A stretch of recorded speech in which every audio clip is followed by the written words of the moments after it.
건강한 교회, 좋은 교회는 성도 한 사람 한 사람이 신앙생활의 기쁨과 감격을 알고 행복하게 신앙생활하는 사람이어야 돼요. 기본기를 탄탄하게 닦아놓으면 신앙생활 잘하더라고요. 여러분, 예수 믿는 게 뭘까요?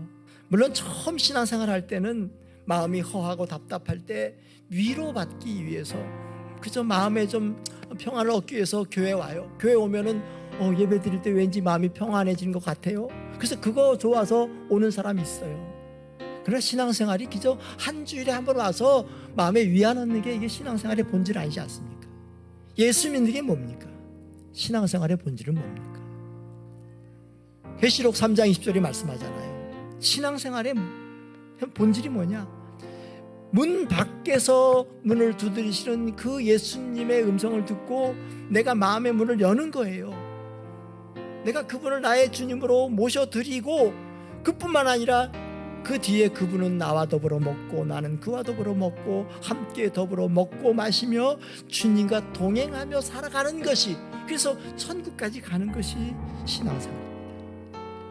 자, 그러면 이 신앙생활에서 가장 기본되는 것이 뭘까요? 신앙의 기본기가 말씀과 기도입니다. 자, 여기 오늘 성경을 주신 목적을 얘기합니다. 왜 이 성경을 주셨다고요? 모든 성경은 하나님의 감동으로 된 것으로 교훈과 책망과 바르게 함과 의로 교육하기에 유익하니 이는 하나님의 사람으로 온전케 하며 또한 선한 일을 행할 능력을 갖추려 함이라. 이 말씀이 먼저 우리를 거듭나게 하는 생명의 씨앗이라고 얘기하잖아요. 너희가 거듭난 것이 썩어질 씨로 된 것이 아니요 하나님의 살아있고 항상 있는 말씀으로 되었느니라. 말씀으로 죄인됨을 알고 말씀을 통해서 내가 거듭나게 됩니다. 그런데 성경은 거듭나게 하는 것뿐만 아니라 하나님의 사람 된 우리가 이제 하나님의 사람으로 점점 더 자라가며 온전하게 될 수 있도록 이 말씀이 우리 안에서 역사한다는 거예요. 때로 교훈하고 때로 책망하고 때로 바르게 하고 때로 의로 교육하면서 우리의 인생 행로에서 어떻게 살아야 될지를 알려주는 것이 이 성경이라는 거예요. 우리가 인생 살아가면서 얼마나 힘들고 어렵습니까? 힘드시죠?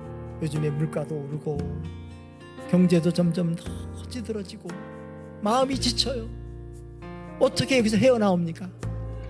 헤어나올 수 없으니까 그냥 술을 마시고 혹은 엉뚱한 것에 막 빠지고.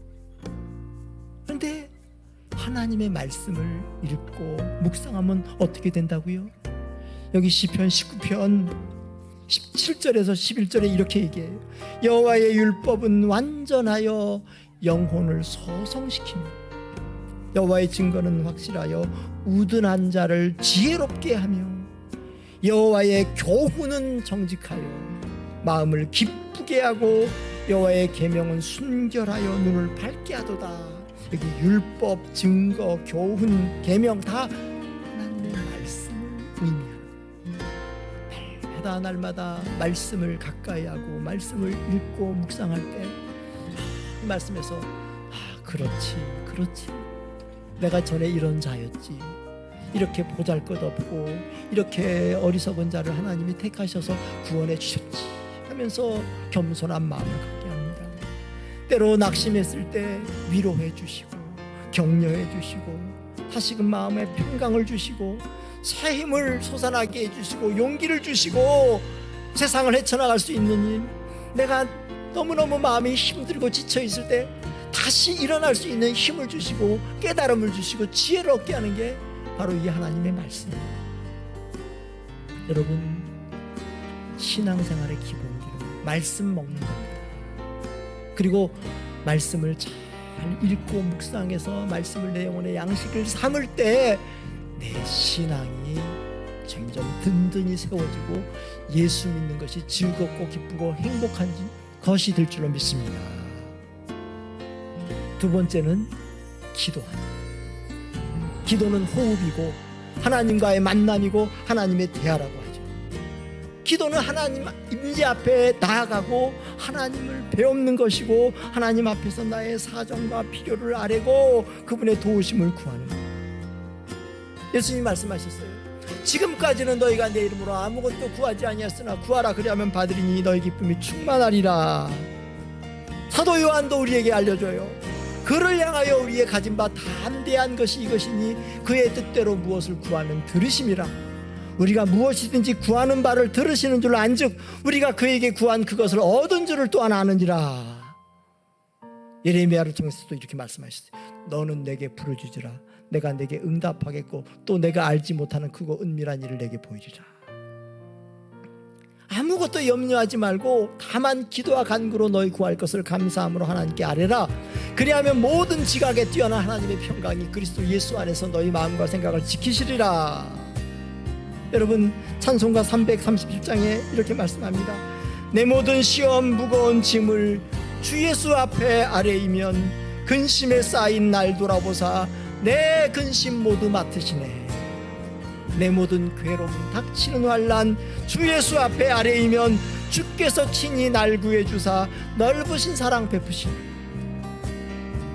주님 앞에 나가 아뢰면 내 마음의 모든 근심과 걱정과 염려를 주님이 받으시네. 사무엘 체두익은 이런 얘기를 했어요. 사탄의 최대의 관심은 기도하지 못하게 하는 겁니다. 사탄의 전략은 기도 없는 성경 공부, 기도 없는 봉사, 기도 없는 종교의식을 만들어내는 것입니다.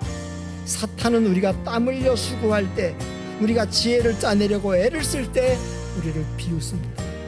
사탄이 떠는 유일한 순간은 우리가 기도할 때입니다. 유진 피터슨 목사님이 이런 말씀하셨어요. 천국을 향해 가고 있는 사람은 지금 가고 있는 그 길이 천국입니다. 우리는 지금 천국의 순례자들이죠. 그런데 여러분 지금 가고 있는 길도 천국 길입니까? 지금 가고 있는 그 길도 천국이 되기 원합니다. 주 예수와 동행하니 그 어디나 하늘나라. 주 예수와 날마다 동행하는 삶의 비결은 내가 늘 말씀 안에 거하고 내가 기도에 깨어 있을 때 주님과 동행. 신앙의 기본 길을 확립할 수 있게 합니다. 어떤 일이 있어도 말씀을 먼저 읽고 묵상하고 오늘 이 말씀을 통해서 하나님이 내게 주시는 음성이 무엇인지 듣고 다음에 그 말씀을 붙들고 하나님 내가 오늘 이렇게 살겠습니다. 이렇게 살도록 도와주십시오 하면서 기도하고 하루를 위하여 간구함으로 그렇게 주님과 첫 시간을 갖고 시작할 때 우리의 인생이 복되고 아름다울 때